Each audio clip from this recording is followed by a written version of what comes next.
sini gue enak gini.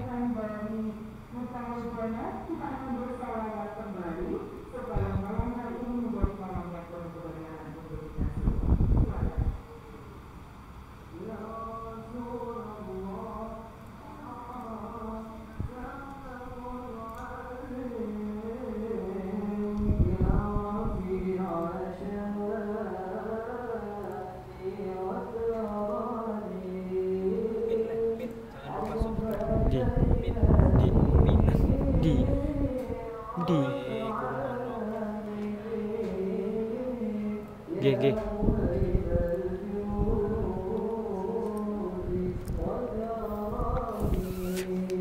Kamera kita Apa? Kamera kita mana? Kamera kita mana? Gak nggonku padha iki. Apa tuh? Heeh.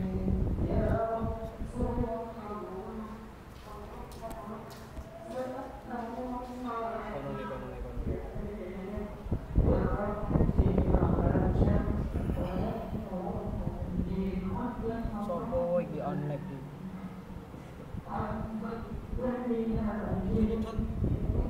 Kono nih.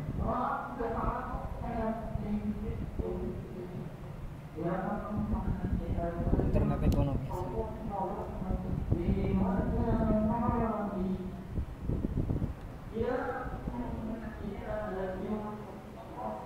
Jih.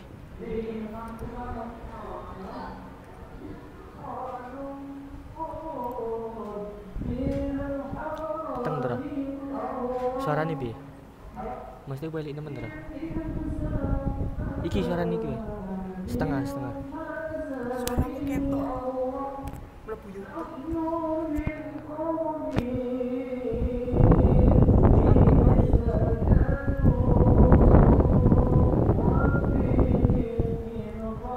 Goblok.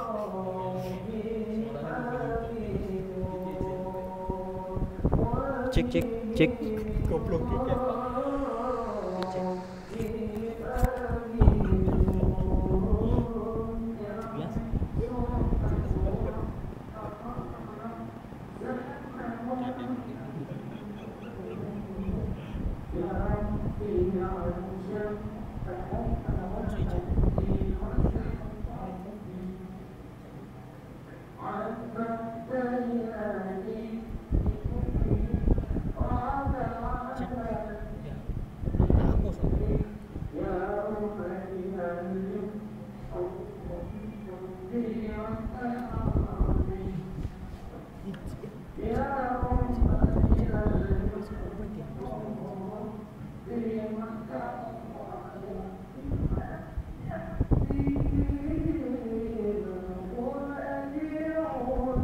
الله فالسائد فينا آخر وهدي الله نعرف البضحى وتعرفنا والصفا والبيت يعرفون والصفا والبيت يألفون يا رسول الله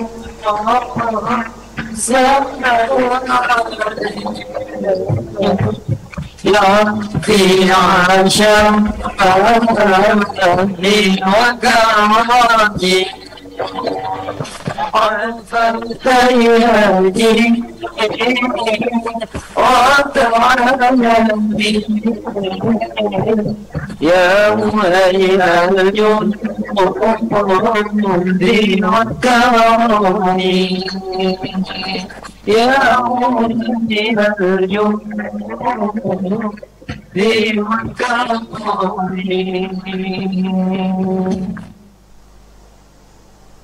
Assalamualaikum warahmatullahi wabarakatuh. Mudah-mudahan saat ini kita sudah terhubung dengan Gus Baha. Assalamualaikum Gus. Waalaikumsalam warahmatullahi wabarakatuh. Alhamdulillah.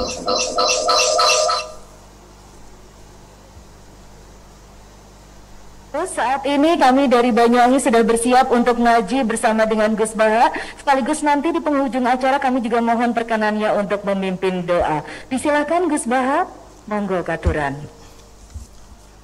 Alhamdulillah. Assalamualaikum warahmatullahi wabarakatuh. Alhamdulillahirabbil alamin wassalatu wassalamu ala asyrofil mursalin sayyidina Maulana Muhammadin wa ala alihi washabihi asma'in nama ba'du.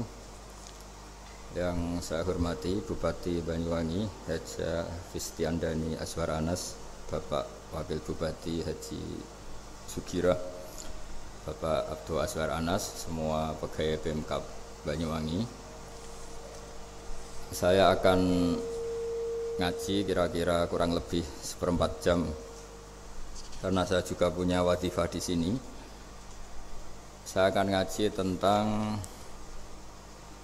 betapa mudahnya berbuat baik dan betapa mudahnya bersosialisasi yang jadi kebutuhan sosial masyarakat.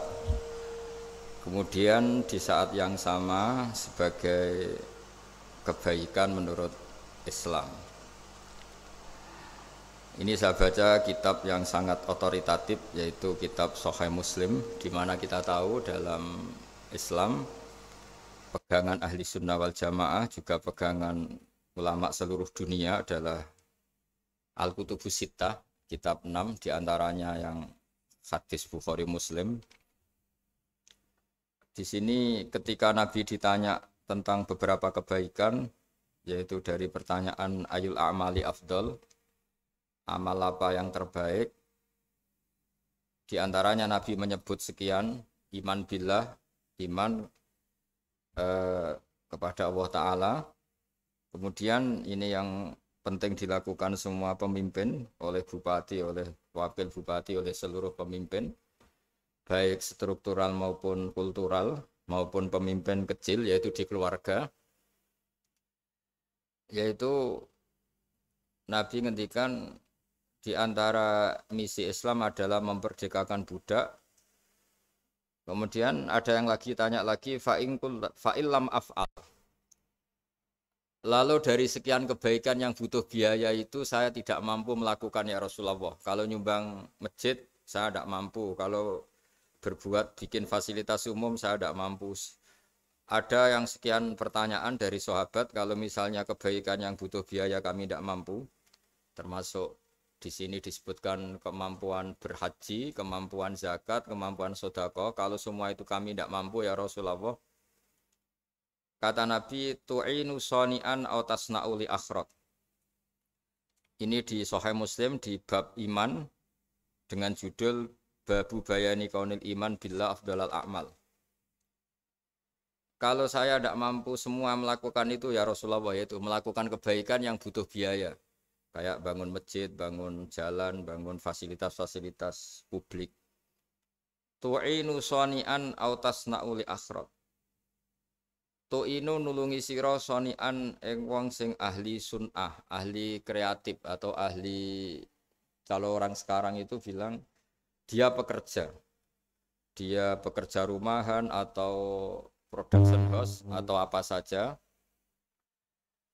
Autas nauli akhraq, atau kamu membantu orang yang tidak punya pekerjaan. Terus sahabat masih tanya, aro'aita indo'iftu an ba'dil amal. Kalau semua kebaikan aktif saya tidak mampu melakukan ya Rasulullah, kebaikan menolong orang lain, kebaikan yang bersifat aktif.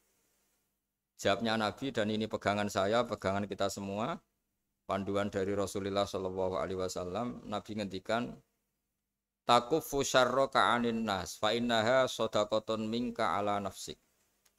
Ya, saya ulang lagi, takufu syarroka anin nas, fa innaha sodakotun minka ala nafsik. Kamu dalam berislam cukup menjaga supaya kejelekan kamu tidak punya imbas pada orang lain. Ya, ini penting dalam Islam. Jadi kalau tidak bisa berbuat baik, potensi keburukan kita jangan sampai menimpa orang lain. Keburukan itu bisa kejahatan kriminal, bisa kejahatan pidana atau merugikan orang lain, atau kejahatan yang tidak sampai kriminal tapi mengganggu orang lain. Misalnya contoh gampang ini, saya sumpek-sumpeknya sendiri ingin jalan-jalan. Main di teman yang di jam kerja. Ini kan sumpek-sumpeknya saya sendiri ingin hiburan, terus wisata atau dolan ke teman yang sebetulnya saat itu dia mungkin ngaji atau kerja atau harus memenuhi kewajiban cari nafkah. Gara-gara nemuin saya, akhirnya dia dikomplain sama majikannya, atau gara-gara nemuin saya, dia akhirnya tidak ngaji sama santrinya, atau gara-gara nemuin saya, dia terganggu aktivitasnya. Itu juga tidak boleh, karena berarti keburukan kita punya akibat pada orang lain. Jadi kaidah dalam Islam itu kalau tidak berbuat baik, potensi keburukan kita ini jangan sampai menimpa orang lain. Sehingga di sini Islam menyarankan uzlah. Uzlah itu nyepi. Jadi misalnya kita baru penat, baru bawaannya itu emosi, baru gak suka kumpul orang, itu ya sebaiknya jangan jalan-jalan. Karena di antara kebaikan Islam itu tabassum, senyum. Atau talqatu wajhin, ceria. Tapi karena kita mungkin jatuh kredit, jatuh hutang, atau punya masalah keluarga, sehingga bawaan kita itu emosi. Nah, dalam seperti ini sebaiknya uzlah, menutup diri. Sehingga kata Rasulullah SAW dalam zaman akhir, di antara kebaikan itu, kamu meninggalkan manusia, aktivitasnya, kemudian watada'un nas min syarrik, kamu meninggalkan manusia supaya nggak kena keburukan kamu. Jadi ada momen, ada saat di mana kita mungkin kalau ketemu orang itu bawaannya ingin sengak, ingin ngomong yang nggak enak, atau kita baru penat, itu sebaiknya uzlah saja, mengurung diri di kamar atau isolasi sendiri, karena bawaannya baru emosi. Nah, ini yang jarang dipraktekkan. Kalau sekarang malah banyak yang saat susah, malah bawaannya ingin namam, ingin menvonis orang lain atau ngadili orang lain. Padahal pesannya Nabi, kalau semua kebaikan aktif tidak bisa kamu lakukan itu, takuffu syarra ka'anin nas fa innaha shadaqatun minka ala nafsik. Sehingga keburukan kita, ya saya ulang lagi, keburukan kita yang ingin emosi, ingin apa itu tidak punya akibat orang lain.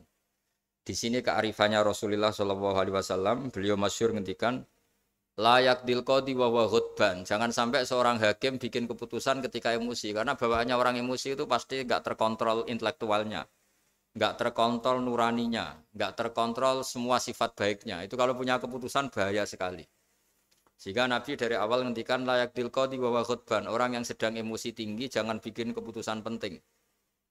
Kemudian oleh ulama diteruskan juga jangan bikin keputusan penting orang yang sangat lapar atau yang sangat kenyang, atau yang sangat ngantuk, atau yang super sibuk. Jadi hal-hal yang potensi buruk dalam mengambil keputusan itu harus ditinggalkan. Sehingga misalnya bupati atau wakil bupati kalau sedang tidak nyaman dengan suasana apa, nggak boleh rapat kemudian memutuskan keputusan penting. Begitu juga kiai dan semuanya. Nah ini yang supaya otoritatif. Kenapa saya bawa kitab itu logikanya jelas ya. Kita sebagai dai, sebagai ustadz, atau sebagai mubalek, atau sebagai siapa saja, yang ingin kita wariskan ke umat Rasulullah adalah dawuh-dawuhnya Nabi. Dan kalau kita ngaji tidak pakai kitab, itu sebenarnya umat kita jejali dengan pikiran kita, dengan ide kita. Jangan-jangan ide kita, pikiran kita ini tidak mewarisi pikiran Islam, tapi pikiran kita, atau emosi kita. Tapi kalau kita baca kitab, artinya umat ini berhak mendapat apa yang diteladankan dan disabdakan oleh Rasulullah SAW. Tapi kalau kita, itu pasti inginnya itu kita. Misalnya kita Bupati Banyuwangi, mungkin kita akan cerita Banyuwangi dengan asik. Tapi bagi daerah lain, apa urgensinya bagi saya? Begitu juga kalau kita kiai, mungkin kita akan cerita fadhilnya kiai. Tapi bagi orang lain yang keutamaannya jadi pekerja, jadi satpam, jadi guru, jadi pegawai negeri yang adil. Sehingga subjektivitas kita ini akan tinggi. Tapi kalau kita sebagai kiai baca hadis, maka umat ini mendapatkan panduan dari Rasulullah SAW. Nah dari sekian panduan itu kata Nabi, jika Anda tidak bisa berbuat kebaikan aktif, maka kebaikan yang harus Anda lakukan adalah potensi kejelekan kamu jangan menimpa orang lain. Makanya saya berkali-kali bilang, saya ini termasuk kiai yang jarang main ke alumni. Karena tadi kadang-kadang alumni itu sudah mau kerja di tempat kerjanya atau mau janjian ngantar anaknya sekolah. Gara-gara ada saya, mungkin semua itu dibatalkan.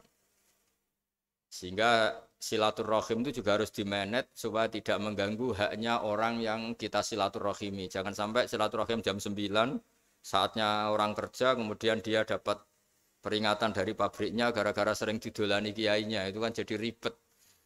Atau kiai karena sering didolani terus tidak ngaji, metu tamu terus. Itu kan jadi ribet. Apapun itu sehingga orang itu harus berpikir perilakunya itu tidak punya akibat la doror wala diror. Jangan mengganggu dirinya juga jangan mengganggu orang lain. Ini oleh Nabi disebut takuffu syarroka adin nas fa innaha sodakotun minka ala nafsik. Sifat buruk kamu itu harus dijaga supaya tidak menimpa orang lain. Dan itu berarti menjadi sodakoh kamu atau amal kamu pada diri kamu sendiri. Jadi ini penting dimaklumatkan ke semua kita. Bahwa saat kita tidak bisa berbuat baik aktif, misalnya nggak bisa sedekah, nggak bisa menolong orang, setidaknya keburukan kita tidak menimpa orang lain. Nah, termasuk keburukan yang terselubung adalah kita punya pikiran yang menurut kita ini hebat, tapi bagi orang lain mungkin bahaya. Misalnya kita punya pikiran ingin jadi orang kaya raya yang dermawan. Itu artinya kan pikiran baik karena ingin jadi dermawan. Tapi artinya bayangkan orang lain tuh miskin semua butuh derma kamu. Mana mau orang lain kamu bayangkan miskin butuh derma kamu. Orang lain juga bayangkan dirinya kaya gak butuh derma kamu. Itu namanya kebaikan yang subjektif. Kamu ingin jadi kiai yang ngajarin orang banyak. Oke, itu baik. Tapi kan berarti kamu bayangkan orang lain gak bisa ngaji terus kamu saja yang bisa ngaji sehingga kamu yang ngajarin. Ya sudahlah, kebaikan itu udah usah muluk-muluk seperti itu. Jadi apa yang ditakdirkan kita jadi bupati ya jadi yang baik, menolong pekerja-pekerja yang baik. Saya kemarin diceritainin banyak oleh Mas Anas aktivitas Pemda Banyuwangi yang menolong banyak orang, juga masyarakat juga saling menolong dan seterusnya dan terusnya. Jadi ini jelas maksud saya supaya bupati dan semuanya pemimpin melakukan kebaikan itu berdasar panduan dari Rasulullah SAW, di mana di antara aturan yang dianjurkan beliau adalah aktivitas kita sebagai manusia adalah tu'inu soni'an au tasna'uli akhraq. Kamu selalu punya aktivitas membantu orang lain. Sama semua Pemda sama Wakil Bupati karena saya tidak bisa lama-lama. Saya punya wadifah. Tadi ini pun sudah ngurting ngaji saya karena saya harus ikut ngaji di sini. Dan mari sama-sama berdoa. Al-Fatihah. A'udzubillahi minasyaitonir rajim. Bismillahirrahmanirrahim. Alhamdulillahirabbil alamin arrahmanir rahim maliki yaumiddin ya na'budu wa nasta'in shiratal mustaqim shiratal ladzina an'amta 'alaihim ghairil maghdubi 'alaihim waladdallin. Bismillahirrahmanirrahim. Nahmaduka ya ghafur ya syakur ya walil hamid. Wa shalli wa sallim ala sayyidina maulana Muhammad sallallahu alaihi wasallam asma'in. Allahumma ij'alna aminin mutmainin alladzina la khaufun 'alaihim wa la hum yahzanun. Waj'al mustama'ana hada ya Allah mustama'an mubarakan ya Allah ya Allah. Allah barik fi mustama'atina wa fi firaqina wa fi uslatina wa fi mu'akhatina. Mu'akhatan fi kalaka wa fi ka mu'akhatan ya Allah yuzkaru fiha ismukal azim. Allahumma ya Allah illam akun ya Allah ahlan an ablugha rahmataka ya Allah. Farahmatuka ahlun an tablughana. Allahumma ya wa illam nakun ya Allah ahlan an nablugha rahmataka fa rahmatuka ahlun an tablughana jami'an rahmatuka ya wa awsa'u wa awsa' ya Allah. Allahumma ya wa maghfiratuka awsa'u min dhunubina wa rahmatuka arja indana min amalina. Allahumma ya wa maghfiratuka awsa'u min dhunubina wa rahmatuka arja indana min amalina. Allahumma ya wa maghfiratuka awsa'u min dhunubina wa rahmatuka arja indana min amalina. Rabbana zalamna anfusana wa illam taghfir lana tarhamna lanakunanna minal khasirin. Rabbi ighfirli wa liwalidayya liman dakhala baitiya mu'mina wa lil mu'minina. Rabbi ighfirli wa liwalidayya liman dakhala baitiya mu'mina wa lil mu'minina wal mu'minat. Rabbana atina fid dunya hasanah wa fil akhirati hasanah wa qina adzabannar. Sallallahu alaihi sayyidina Muhammad sallallahu alaihi wasallam. Subhana rabbika rabbil izzati amma yasifun wa salamun alal mursalin. Alhamdulillahi rabbil alamin. Sirrul Fatihah. Bismillahirrahmanirrahim. Alhamdulillahi rabbil alamin. Ar-Rahmanir-Rahim maliki yaumiddin ya na'budu wa nasta'in ihdinas siratal mustaqim siratal ladzina an'amta 'alaihim ghairil maghdubi 'alaihim waladdallin. Assalamualaikum warahmatullahi wabarakatuh. Sangat Gus Baha, insya Allah ilmu yang sudah disampaikan pada malam hari ini akan memberi manfaat bagi kami semua di Banyuwangi. Mudah-mudahan Ibu Bapak sekalian yang kami hormati, setelah mengikuti pengajian bersama dengan Gus Baha, kita semua bisa terus meneladani Rasulullah SAW dalam memandu kebaikan. Ya. Siap Ibu? Ya. Terima kasih Gus Baha, matur nuwun sangat atas ilmunya, ya walaupun hanya sebentar, tapi mudah-mudahan ilmu yang Gus Baha sampaikan hari ini sangat luar biasa, ya, dan mudah-mudahan kita bisa mengamalkannya. Dan kami berharap nanti mungkin Gus Baha di lain waktu bisa berkenan lagi memberikan materi kepada kami di acara Smart Santri, nggih, Gus Baha. Ya, matur nuwun Gus, matur nuwun. Assalamualaikum. Assalamualaikum warahmatullahi wabarakatuh.